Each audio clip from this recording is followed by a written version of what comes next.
ثانیہ university کی خوبصورت اور اچھی اسٹوڈنٹ تھی۔ جیسے ثانیہ خوبصورت تھی ویسے اس کے اخلاق بھی تھے۔ نماز، قرآن، عبادت اس کی عادت تھی۔ پھر سردی شروع ہو گئی۔ جیسے جیسے سردی بڑھتی گئی ویسے ویسے ثانیہ کے بہانے بھی بڑھتے گئے۔ جب فجر کا الارم بجتا تو وہ آنکھیں آدھی کھولتی اور الارم بند کر کے کہتی آج ٹھنڈ بہت ہے، اور کبھی کہتی آج طبیعت ٹھیک نہیں۔ ایسے اس کی نمازیں چھوٹنے لگی۔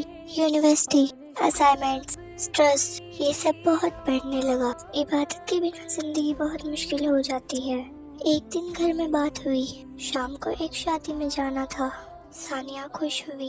شادی، میک اپ، فوٹوز۔ شادی شہر میں تھی تو صبح جلدی نکلنا تھا سفر کے لیے۔ ثانیہ نے صبح 4 بجے کا الارم لگایا اور پھر سو گئی، اور جب الارم بجا تو وہ فوراً اٹھ بھی گئی۔ آج ثانیہ بہت خوش تھی۔ پھر اس نے اپنا سوٹ اٹھایا اور نہانے چلی گئی۔ پانی بہت ٹھنڈا تھا۔ پھر اس نے کافی بنائی اور ناشتہ کیا، پھر سفر کے لیے نکل گئے۔ ثانیہ شادی کے سوٹ میں بہت اچھی لگ رہی تھی۔ سب نے اس کی بہت تعریف کی۔ ثانیہ خوش تھی لیکن دل میں ایک اداسی بھی تھی۔ وہ سوچ رہی تھی کہ میں شادی کے لیے اٹھ سکتی ہوں تو نماز کے لیے کیوں نہیں۔ ثانیہ نے اور ثانیہ کی فیملی نے شادی اٹینڈ کی اور پھر گھر واپس آ گئے۔ ثانیہ جب رات کو اپنے روم میں بیٹھی تھی تو سوچنے لگی کہ میں کتنی گنہگار ہو گئی ہوں۔ پھر اس نے ارادہ کیا اب میں بالکل نیک بن جاؤں گی۔ پھر اس نے الارم لگایا اور سو گئی۔ صبح جب الارم بجا تو ثانیہ فوراً اٹھ گئی۔ جب وضو کرنے گئی تو پانی ٹھنڈا تھا لیکن دل میں سکون تھا۔ پھر نماز ادا کر کے ہاتھ اٹھا کر اللہ سے توبہ کی۔ اس نے کہا اللہ سے، یا اللہ مجھے معاف کر دے، میں دنیا کے چکر میں تجھے بھول گئی تھی۔ بے شک اللہ سکون صرف تیری عبادت میں ہے، اس دنیا میں نہیں۔ پھر ثانیہ اپنی زندگی میں کتنی بھی بیزی ہو لیکن وہ نماز نہیں چھوڑتی۔ ثانیہ نے پھر ہر چیز کا ٹائم فکس کیا، نماز، قرآن، یونیورسٹی، لائبریری اور فری ٹائم فیملی کے ساتھ۔ پھر ایسے اس کی لائف واپس بیٹر ہونے لگی۔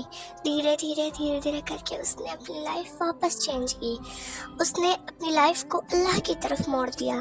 اور پھر ثانیہ نے یونیورسٹی کمپلیٹ کی، اور جب اس نے اپنے ایگزام کے رزلٹ دیکھے تو وہ حیران ہو گئی۔ ماشاءاللہ اس نے یونیورسٹی میں ٹاپ کیا تھا۔ پھر ثانیہ نے اپنی فرینڈس کو پارٹی دی۔ ثانیہ کی فرینڈس باتوں ہی باتوں میں اس سے پوچھنے لگے یار یہ تم نے کیسے کیا، تمہارے اتنے اچھے رزلٹ کیسے آئے؟ تو ثانیہ نے بتایا یار ہمیں اللہ کو راضی کرنا چاہیے، اللہ راضی تو سب راضی۔ پھر ایک رات وہ اپنی گھر کی چھت پر بیٹھی تھی تو سوچنے لگی یا اللہ تیرے بنا زندگی کتنی بے رونق لگتی ہے۔ پھر اس نے آسمان کو دیکھ کر اللہ سے اپنے دل کی خواہش کا اظہار کیا، یا اللہ میری زندگی ہمیشہ ایسے ہی خوشحال رکھنا۔ اب ثانیہ گھر پر فری رہتی تھی تو امی کے کاموں میں ہیلپ کرا دیا کرتی، کبھی سلائی، کبھی کچن میں، اور کبھی صاف صفائی میں تو کبھی کپڑوں میں۔ اس کے گھر والے بھی اس سے بہت خوش رہتے تھے۔ ایسے اس کی لائف بہت اچھی ہوتی گئی۔ کیسی لگی آپ کو آج کی کہانی؟ Like, comment, share and subscribe.